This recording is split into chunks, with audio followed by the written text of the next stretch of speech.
So, sorry. So what we remember, the key things about the heart. Remember, you have this, right? You have that sash, Miss America there with the left coronary artery here.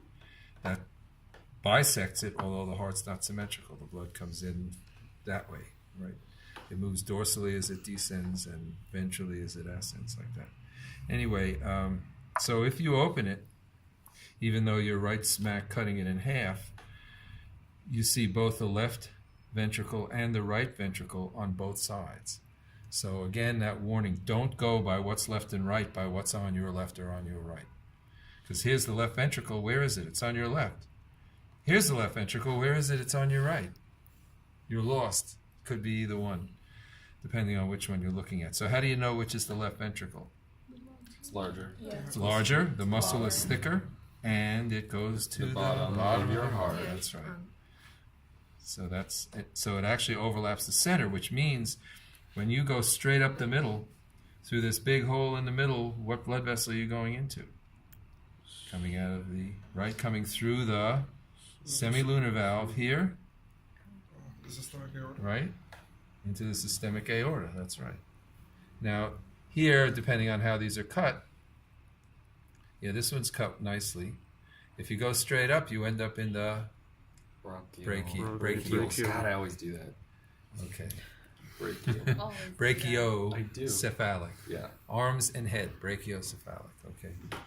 And then the main vessel turns off, arches back dorsally, right? So that sash thing is in the front, which means when you're holding it up in the same position as the one behind it, the systemic aorta arching back dorsally is looking straight at you where it was cut at the top. So those are the two arteries coming out that you can see very clearly. Of course, the left coronary artery is here. All right, so now, so you know then that this is the right ventricle.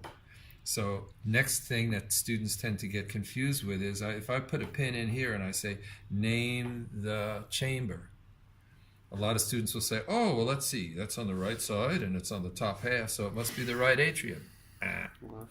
It's a ventricle. Because remember, the atria are collapsed. Yeah. So most of what you see is ventricle almost all the way up. The atria, only when the atria fill do they balloon out. If you ever saw any videos of open heart surgery, you see this ballooning out like that. But when they're collapsed, most of what you see is ventricle. So this is all ventricle. You can tell by this thick muscular tissue. You have the septum here, and you still have a very thick wall here and here. But on this dissection, you will always see a better view for the valves of the bicuspid valve. So don't expect me to ask you about the tricuspid valve, because that's kind of like, behind the scenes here, hard to find. So if I ask you about one of these atrioventricular valves, it's going to be the bicuspid one, which separates the left atrium from the left ventricle. And it's this thing that looks like a parachute. Kind of looks like a torn parachute here, but anyway. It has the strings and everything. And I would identify this as a structure. Read the question carefully. Name the chamber. Name the structure. What's the function of the structure? Chamber, where'd the blood come from to get to the left ventricle, or what blood vessel does it go through next? Left ventricle goes through the systemic aorta. Right ventricle, it would go through the pulmonary aorta. Left atrium, and you can see the atrium clearly because it's whatever is above the valve. So if I stick a pin here and I say name the chamber, you say left atrium. Where'd the blood come from to get into the left atrium? Pulmonary veins, right? Right. So that's basically it. So I want you to be able to identify the chambers and the structures in the heart, and understand where the blood is flowing. So that if I point to one spot, where did the blood come from to get there? Where does it go next? Right? You would understand those things. The other things that we found in here were the veins. They tended to be a little bit tricky. As you remember, sometimes you could find vena cavas and sometimes you couldn't. And sometimes, so if it shows up really easily, I might ask a question about that. In this case, they show up pretty well. This is the superior and the inferior vena cava. They show up really unusually well here. And I would probably do it in the context of both of these blood vessels, so you can see both of them. How do you know which one is the superior and which one's the inferior? Which one's By up? positioning? Which one is superior? Superior. Which one's Inferior inferior? is the- Thank you. Oh, me, I got it. That's pretty straightforward. Yeah. Okay, and remember that you'd say the top, the bottom. This is not coming in the bottom, but it's coming in from the bottom of the atrium. Remember, the atrium is most of the way up before you get to the atrium. So that's the bottom of the atrium. That's the top of the atrium.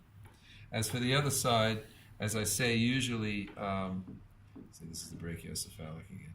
Usually, you don't see much except maybe a hole in the, right here. So right here you have where the pulmonary veins come in. You can see that was, the inside of a vessel or whatever, right? So that's the opening of the pulmonary. And you can say, well, isn't that right there by the right atrium? No, by the left atrium. See, this is the left atrium. Pulmonary comes in right there. Right next to it is the one that goes on the other side, right? This is that inferior vena cava, so they're very close. But unless I can make it very clear, I wouldn't ask you about those. As I say, if I get one like this, I might say something like that, ask you about those. But the main thing is the chambers, to be able to name the blood vessels functionally. Like you would know the pulmonary veins or the vena cavas mainly by the fact that they bring the blood into the atria.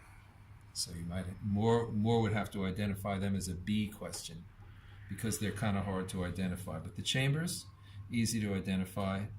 Semilunar valve, right at the entrance to either of the arteries, but either of the aortas. But I'm not going to ask you about the pulmonary aorta from inside the heart, because you can't see it from inside the heart. Actually, it's this, which comes around.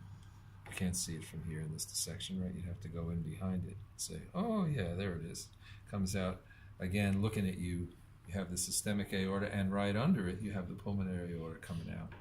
And remember in the fetal one, how they are very close together, they actually run right into each other.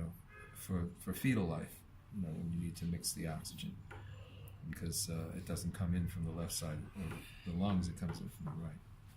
So that's basically it. The other name's septum. And the other structure that you don't particularly see in this one, but some of them do still have attached the pericardium. So don't forget the pericardium. Peri means around, right? Cardium means heart, right? Like a perimeter is measuring around a circle. Peri means around. And so that's basically it. So the pericardium and the septum and the valves, those would be structures. The others might be chambers or blood vessels. Just read the question carefully. If I ask for a chamber, give me a chamber. If I ask for a blood vessel, give me a blood vessel. If I ask for a structure, give me a structure. Very straightforward. And it's okay.